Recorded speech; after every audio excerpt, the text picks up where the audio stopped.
Hi friends, welcome back to my YouTube channel. ಇದು ನನ್ನ Sunday vlog ಆಗಿರುತ್ತೆ. ಎಲ್ಲ ಸಪೋರ್ಟ್ ಮಾಡಿ, ಹಾಗೆ ನನ್ನ ಚಾನಲ್ನ ಸಬ್ಸ್ಕ್ರೈಬ್ ಮಾಡಿ ಫ್ರೆಂಡ್ಸ್. ನಾನು ಸ್ಯಾಟರ್ಡೆ ರಜಾ ಇರೋದ್ರಿಂದ ಮಕ್ಕಳಿಗೆ ಊರಿಗೆ ಹೋಗಿದ್ದೆ. ಹಾಗೆ ಊರಿಂದ ನನ್ನ ತಂಗಿನೂ ಮತ್ತು ನಮ್ಮ ಅಮ್ಮ ನನ್ನ ಬಿಡೋಕೆ ಅಂತ ನಗರಕ್ಕೆ ವಾಪಸ್ ಬರ್ತಾಯಿದ್ರು. ನೋಡಿ, ನನ್ನ ಮಗಳು ಎಲ್ಲಿಗೆ ಹೋಗೋದು ಅಂತ ಕೇಳಿದೆ. ಅದಕ್ಕೆ ನಗರಕ್ಕೆ ಹೋಗ್ತಾಯಿದ್ದೀವಿ ಅಂತ ಹೇಳ್ತಾ ಇದ್ದಾಳೆ. ಬಸ್ ಅಂತೂ ತುಂಬ ರಶ್ ಇತ್ತು. ಸಂಡೇ ಆಗಿರೋದ್ರಿಂದ ಎಲ್ಲ ವಾಪಸ್ ಆಗೋರು ತುಂಬ ಜನ ಇರ್ತಾರೆ. ಸೊ ಅದರಿಂದ ತುಂಬ ರಶ್ ಇತ್ತು. ಹೇಗೋ ಒಂದು ಫೈಟ್ ಮಾಡಿ ಹೆಂಗೋ ಸೀಟ್ ಸಿಕ್ತು. ಸೊ ಹಾಗೆ ಊರು ಬಿಟ್ವಿ. ನೋಡಿ, ನಗರ ಬಂದ್ವಿ. ನನ್ನ ಮಗಳು ಆಲ್ರೆಡಿ ಮಲ್ಕೊಬಿಟ್ಟಿದ್ಲು. ನಮ್ಮ ಮನೆ ಬಸ್ ಸ್ಟ್ಯಾಂಡಿಂದ ಸ್ವಲ್ಪ ಹತ್ತಿರದಲ್ಲೇ ಇರೋದು. ಸೊ ಹಾಗೆ ವಾಕ್ ಮಾಡ್ಕೊಂಡು ಹೋಗ್ತಾಯಿದ್ವಿ.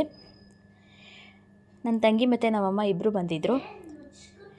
ಯಾಕಂದರೆ ನಾನು ಇಬ್ಬರನ್ನೂ ಕರ್ಕೊಂಡು ಬರೋದು ತುಂಬ ಕಷ್ಟ ಅಂತ. ಸೊ ನಮ್ಮಮ್ಮ ನನ್ನ ತಂಗಿ ಇಬ್ಬರು ಬಂದಿರೋ ಜೊತೆಗೆ ನನ್ನ ಮಗಳಂತೂ ಒಂದು 5 ನಿಮಿಷನೂ ಸುಮ್ಮನೆ ಇರಲ್ಲ ಅವಳು. ನೋಡಿ, ಮನೆಗೆ ಬಂದ್ವಿ. ಮತ್ತು ಈಗ ಹೂ ತೊಗೊಬರೋಣ ಅಂತ ನಾನು ನಮ್ಮಮ್ಮ ಹೊರಗಡೆ ಹೋಗ್ತಾಯಿದ್ದೀವಿ ಮನೆಯಿಂದ. ಇಲ್ಲಿ ಹೂ ತುಂಬ ಕಡಿಮೆ ಬೆಲೆಗೆ ಸಿಗುತ್ತೆ. ಸೊ ಅದಕ್ಕೆ ನಾಳೆ ವಾರ ಆಗಿರೋದ್ರಿಂದ ಹೂ ತೊಗೊಬರೋಣ ಅಂತ ಇಬ್ಬರು ಹೋಗ್ತಾಯಿದ್ದೀವಿ.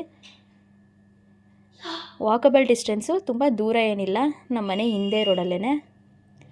ಸೊ ಅದಕ್ಕೆ ಇಬ್ಬರು ನಡ್ಕೊಂಡು ಹೋಗ್ತಾ ಇದ್ವಿ. ನನ್ನ ತಂಗಿ ಇರೋದ್ರಿಂದ ನನ್ನ ಮಗನ ಮತ್ತು ನನ್ನ ಮಗಳನ್ನ ಇಬ್ಬರನ್ನೂ ಸಹ ಅಲ್ಲೇ ಬಿಟ್ಬಿಟ್ಟು ಮನೆಯಲ್ಲೇ ಹೋಗ್ತಾಯಿದ್ದೀನಿ. ನೋಡಿ, ಇಲ್ಲೇ ಇದು ರಾಘವೇಂದ್ರ ಮಠದಿಂದ ಸ್ವಲ್ಪ ದೂರದಲ್ಲಿದೆ. ಇಲ್ಲೆಲ್ಲ ನಾರ್ಮಲಾಗಿ ಡೈಲಿ ಹೂವು ಕೊಡೋರೆಲ್ಲ ಇಲ್ಲೇ ಹೂವು ತೊಗೊಂಡು ಕಟ್ಟಿ ಮಾರೋದು. ಸೊ ಇಲ್ಲಿ ತುಂಬ ಕಮ್ಮಿಗೆ ರೀಸನಬಲ್ ಪ್ರೈಸ್ಗೆ ಸಿಗುತ್ತೆ.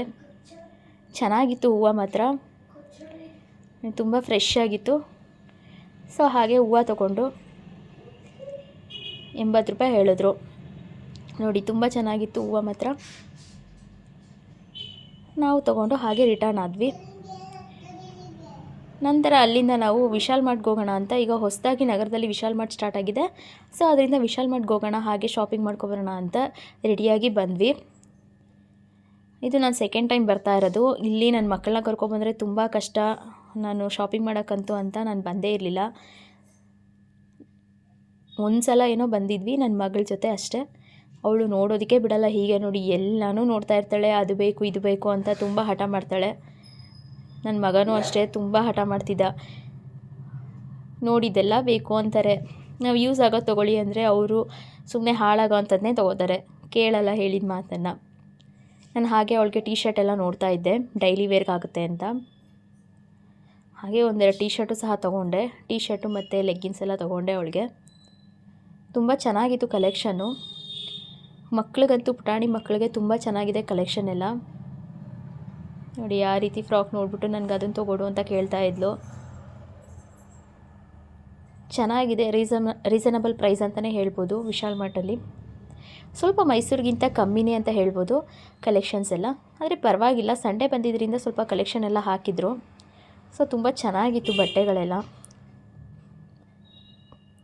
ನೋಡಿ, ಹಾಗೆ ಟಾಯ್ಸ್ ಸೆಕ್ಷನ್ಗೆ ಹೋಗಿ ನನಗೆ ಅದು ತೊಗೊಡು ಇದು ತೊಗೊಡು ಅಂತ ತುಂಬ ಹಠ ಮಾಡ್ತಾಯಿದ್ಲು.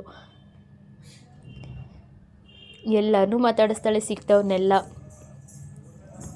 ಸುಮ್ಮನೆ ಅಂತೂ ಒಂದು ಕಡೆ ನಿಲ್ಲೋದಿಲ್ಲ ಇವಳು. ನೋಡಿ, ಅಲ್ಲಿ ಆ ಗೊಂಬೆ ಎತ್ಕೊಬಂದು ಇದನ್ನು ತೊಗೊಡು ಅಂತ ನಿಂತಿದ್ಲು. ನಾನು ಬೇಡ, ಇಟ್ಬಿಡಮ್ಮ, ಡ್ರಾಯಿಂಗ್ ಬುಕ್ ತೊಗೊಳ್ಳುವಂತೆ ಅಂತ ಹೇಳ್ಬಿಟ್ಟು ಇಡಿಸ್ದೆ ಅದನ್ನ. ನೋಡಿ, ಅದನ್ನು ಇಟ್ಕೊಂಡು ಹೇಗೆ ಮುದ್ದಾಡ್ತಿದ್ದಾಳೆ, ಚೆನ್ನಾಗಿದೆ ಅಂತ. ನಾನು ಬೇಡ ಅಂತ ಇಡಿಸ್ದೆ. ಸೊ ಆಮೇಲೆ ನಾವು ಡ್ರಾಯಿಂಗ್ ಬುಕ್ ತೊಗೊಟ್ವಿ ಅವಳಿಗೆ, ಕಲರ್ ಮಾಡೋ ಬುಕ್ಕು. ನಮ್ಮಮ್ಮ ಇಲ್ಲಿ ಎಲ್ಲ ಮ್ಯಾಟ್ಸ್ ಎಲ್ಲ ನೋಡ್ತಾಯಿದ್ರು. ಮನೆಗೆ ಯೂಸ್ ಆಗೋವಂಥ ಐಟಮ್ಸ್ಗಳಂತೂ ತುಂಬ ಇದ್ದಾವೆ ವಿಶಾಲ್ ಮಾರ್ಟಲ್ಲಿ. ನೋಡಿ, ಹಾಗೆ ಗೊಂಬೆ ಇಟ್ಕೊಂಡು ಹಾಗೆ ಒಂದೆರಡು ಫೋಟೋ ತೆಗೆದೆ ಅವಳದು, ಚೆನ್ನಾಗಿ ಬಂತು. ನೋಡಿ, ಯಾರನ್ನೋ ಮಾತಾಡಿಸ್ತಾ ಇದ್ಲು. ಹಾಗೆ ಡ್ರಾಯಿಂಗ್ ಬುಕ್ಕು ಮತ್ತು ಕ್ರಯಾನ್ಸ್ನ ತೊಗೊಟ್ಟೆ. ಅದಾದರೆ ಯೂಸ್ ಆಗುತ್ತೆ ಮತ್ತು ಕಾನ್ಸಂಟ್ರೇಷನ್ ಕೂಡ ಮಕ್ಕಳಿಗೆ ಚೆನ್ನಾಗಾಗುತ್ತೆ ನಾವು ಕಲರ್ ಮಾಡಿಸೋದ್ರಿಂದ ಬುಕ್ಸಲ್ಲಿ. ಸೊ ಹಾಗೆ ಮೇಲ್ಗಡೆ ಸೆಕ್ಷನ್ಗೆ ಹೋದ್ವಿ. ಅಲ್ಲೂ ಸಹ ನಮ್ಮ ಕಿಚನ್ ಐಟಮ್ಸ್ ಏನೇನು ಬೇಕು ಅದೆಲ್ಲ ಇತ್ತು. ಹಾಗೆ ನೋಡಿಕೊಂಡು ಅಲ್ಲೇನೇನು ಬೇಕು ಅಂತ ತೊಗೊಂಡು ಹಾಗೆ ಶಾಪಿಂಗ್ ಮಾಡ್ಕೊಂಡು ವಾಪಸ್ ಬಂದ್ವಿ.